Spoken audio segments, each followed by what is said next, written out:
کیا ہو گیا؟ پانی ختم ہو گیا۔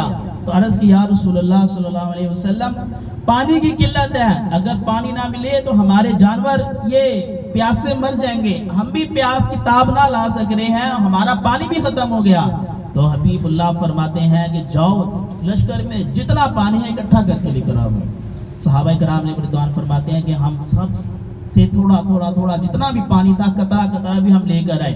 کہنے لگے کہ ابھی جو پیالہ تھا نا وہ آدھا بھی نہ تھا، وہ ہم نے پیالہ نبی علیہ السلام کی بارگاہ میں پیش کیا تو فرماتے ہیں کہ اللہ کے حبیب نے اس پیالے پہ اپنا ہاتھ رکھا اور پھر فرمانے لگ پڑے کہ جاؤ سارے اپنے برتن بھی لے آؤ، اپنے جانور بھی لے آؤ، خود بھی آؤ اور پینے لگ پڑو۔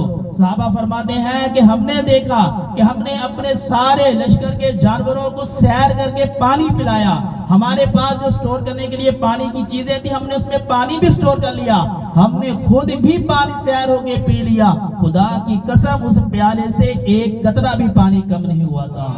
لگتا ایسے تھا کہ مصطفیٰ کے انگلیوں سے اللہ تعالیٰ نے چشمے جاری فرما دیے۔ سرکار کی آمد، آقا کی آمد، مکی کی آمد، مدنی کی آمد، سونے کی آمد، آقا اتار کی آمد۔ فرمایا کہ یہ حبیب اور کلیم اللہ میں یہ فرق ہے، وہ عصا مارتے ہیں تو پانی نکلتا ہے، یہ تو انگلیاں ہی رکھ دیں تو پانی جاری ہو جاتے ہیں۔ اور پھر فرمایا کہ ان کو تو اللہ تعالیٰ نے ید بیضا کا معجزہ دیا کہ وہ اپنے ہاتھ یہاں پر ڈالتے اور ایسے کرتے تو ہاتھ روشن ہو جاتا۔ فرمایا حبیب اللہ تو وہ ہے کہ ام المومنین عائشہ صدیقہ رضی اللہ تعالیٰ عنہ فرماتی ہے کہ جب میں رات کو کپڑے سی رہی ہوتی، میری سوئی گم ہو جاتی تو مصطفیٰ میرے کمرے میں آتے، میں ان کے چہرے کی روشنی سے اپنی سوئی کو تلاش کر لیتی تھی۔ پھر فرمایا کہ یہ حبیب اللہ اور کلیم اللہ میں یہ فرق ہے۔ پھر فرمایا کہ حبیب کلیم اللہ وہ ہوتے ہیں کہ جو ہاتھ یہاں پہ رکھے تو ہاتھ روشن ہوتا ہے۔ فرماتے ہیں ایک صحابی رسول رات کو عشاء کے وقت نماز پڑھنے آئے، نماز پڑھ کر وہیں پہ بیٹھ گئے۔ مدینہ المنورہ میں اعلان ہو گیا تھا کہ مسجد کے دروازے سارے بند کر دینے ہیں، کوئی دروازہ نہیں کھلے گا، کوئی مسجد میں نہیں رہے گا۔ تو صحابی سے پوچھا گیا کہ صحابی تم کیوں بیٹھے ہو؟ کہا کہ یا رسول اللہ گھر بڑا دور ہے، اندھیرا ہے، چراغ نہیں ہے کہ میں جا سکوں۔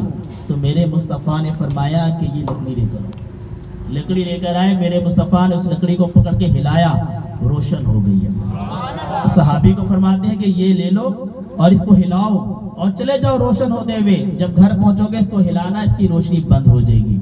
صحابی رسول فرماتے ہیں کہ جب تک میں زندہ رہا، جب تک میں زندہ رہا تو جب بھی مجھے روشنی کی طلب ہوتی میں اس شاخ کو ہلاتا، وہ روشن ہو جاتی، پھر جب دوبارہ ہلاتا تو اس کی روشنی مدھم ہو جاتی۔ فرمایا کہ وہ موسیٰ ہے کہ جو اپنے ہاتھ سے معجزہ دکھاتے ہیں، حبیب اللہ وہ ہے جس کی طرف توجہ کرے تو وہ چیز بھی روشن ہو جاتی ہے۔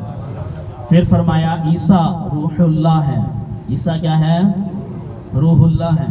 پھر فرمایا نبی علیہ السلام نے کہ الا انا حبیب اللہ، کہ میں حبیب اللہ ہوں۔ عیسیٰ علیہ السلام کو اللہ تعالیٰ نے کیا معجزہ دیا تھا کہ آپ مردوں کو زندہ کر دیتے تھے، آپ مردوں کو زندہ کر دیتے۔ شاہ عبد الحق محدث دہلوی رحمۃ اللہ تعالیٰ علیہ فرماتے ہیں کہ اللہ تعالیٰ نے اپنے حبیب کو گزرے جتنے بھی نبی گزرے ہیں ان سب کے معجزے، بلکہ ان سے بڑھ کر معجزے، اور جو معجزے ان کو دیے تھے وہ والے معجزے بڑھا کر اللہ تعالیٰ نے اپنے حبیب کو عطا فرمائے تھے۔ پھر فرماتے ہیں کہ روح واپس لوٹانا یہ ہے کہ مثال کے طور پہ میں زندہ ہوں، مجھے اللہ کا حکم آئے گا، میری روح نکل جائے گی، تو عیسیٰ علیہ السلام اس طرح کرتے تھے کہ اللہ کا حکم کرتے تھے کہ قم باذن اللہ، اللہ کے حکم سے کھڑا ہو جا، تو وہ روح واپس آ جاتی تھی۔ یہ اللہ تعالیٰ نے عیسیٰ علیہ السلام کو معجزہ دیا تھا۔ شاہ عبد الحق محدث دہلوی رحمۃ اللہ تعالیٰ علیہ کا یہ قول سنیں انشاءاللہ دل باغ باغ ہو جائے گا۔ فرماتے ہیں کہ عیسیٰ علیہ السلام کو اللہ تعالیٰ نے معجزہ دیا تھا کہ وہ جس چیز کے اندر روح ہوتی تھی نا، اس روح جب چلی جاتی تھی تو وہ اللہ کے حکم سے اس روح کو واپس لوٹا دیتے تھے۔ فرمایا حبیب اللہ وہ ہوتے تھے کہ جس کے اندر کبھی روح نہیں تھی، اللہ کے حکم سے اس کے اندر بھی روح واپس لوٹا دیتے تھے۔ کیسے؟ ابو جہل کے ہاتھ میں کنکر تھے، جب نبی علیہ السلام نے فرمایا کہ مجھ سے پوچھتا ہے اس کنکر سے پوچھ کہ میں کون ہوں، تو اس کنکر نے کہا تھا کہ لا الہ الا اللہ محمد رسول اللہ۔ عیسیٰ علیہ السلام تو روح لٹاتے ہیں، یہ بغیر روح والی چیز کے اندر بھی توجہ کرے تو اس کے اندر بھی روح آ جاتی ہے۔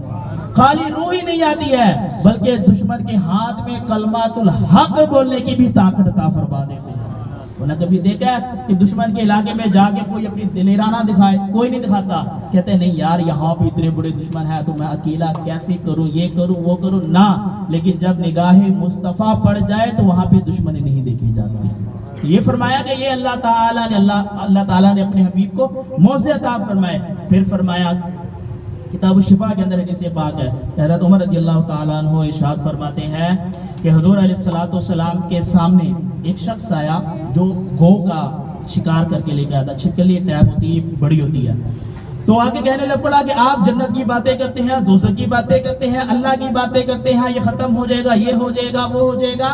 میں بت کی عبادت کرتا ہوں، میں ان چیزوں کو نہیں مانتا، ہاں میں ایک طریقے سے آپ کو اور آپ کے خدا کو مانوں گا کہ جب یہ گو جو مری ہوئی گو ہے یہ آپ کی گواہی دے دے گی تو میں آپ کا کلمہ پڑھ لوں گی۔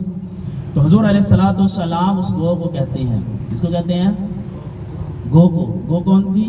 مری ہوئی، اس کا شکار ہوا تھا۔ گو کو فرماتے ہیں کہ اے گو بتا تو کس کی عبادت کرتی ہے؟ مرے ہوئے کو بھی کوئی پوچھتا ہے، لیکن سامنے کون کھڑا تھا؟ حبیب اللہ۔ کون کھڑے تھے؟ حبیب اللہ کھڑے تھے۔ تو گو کے زبان سے الفاظ نکلنے لگ پڑے۔ حضرت عمر رضی اللہ تعالیٰ عنہ فرماتے ہیں ہم نے مصطفیٰ کے صدقے اس جانور کی بولی بھی سماعت کر لی ہے۔ ہم تو ہمارا ایمان ہے کہ نبی علیہ السلام ہر چیز کی بولی سمجھتے ہیں۔ حضرت عمر فرماتے ہیں کہ ہم نے مصطفیٰ کے صدقے ادھر جتنے مجمع میں بیٹھے ہوئے تھے سب نے گو کی آواز کو بھی سنا، اس کی باتوں کو بھی سنا اور سمجھا بھی کہ گو کہہ کیا رہی ہے۔ گو نے کہا کہ یا رسول اللہ میں اللہ کی عبادت کرتی ہوں جس کی بادشاہت آسمان میں بھی ہے، زمین میں بھی ہے، سمندروں میں بھی ہے، کہ جس نے جنت بنائی، جس نے دوزخ بنائے، مرنے کے بعد سارے لوگ اٹھیں گے۔ تو نبی فرماتے کہ یہ تو ہو گئی توحید۔ یہ کیا ہو گئی؟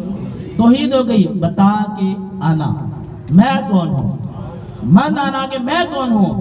تو گو کہتی ہے کہ انت رسول اللہ و خاتم النبیین، کہ آپ اللہ کے رسول ہیں اور خاتم النبیین ہیں۔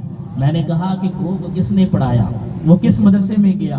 وہ کہیں پر بھی نہیں گئے، لیکن اسے پتا تھا کہ یہ جو سامنے بیٹھے ہیں کہ یہ خاتم النبیین ہیں، ان کے بعد کوئی نبی نہیں آئے گا، ان کے بعد نہ کوئی نبی آ سکتا ہے نہ آئے گا، نہ کوئی ہو سکتا ہے۔ کیوں کہ اللہ تعالیٰ نے ان کو آخری نبی بنا کر بھیجا ہے۔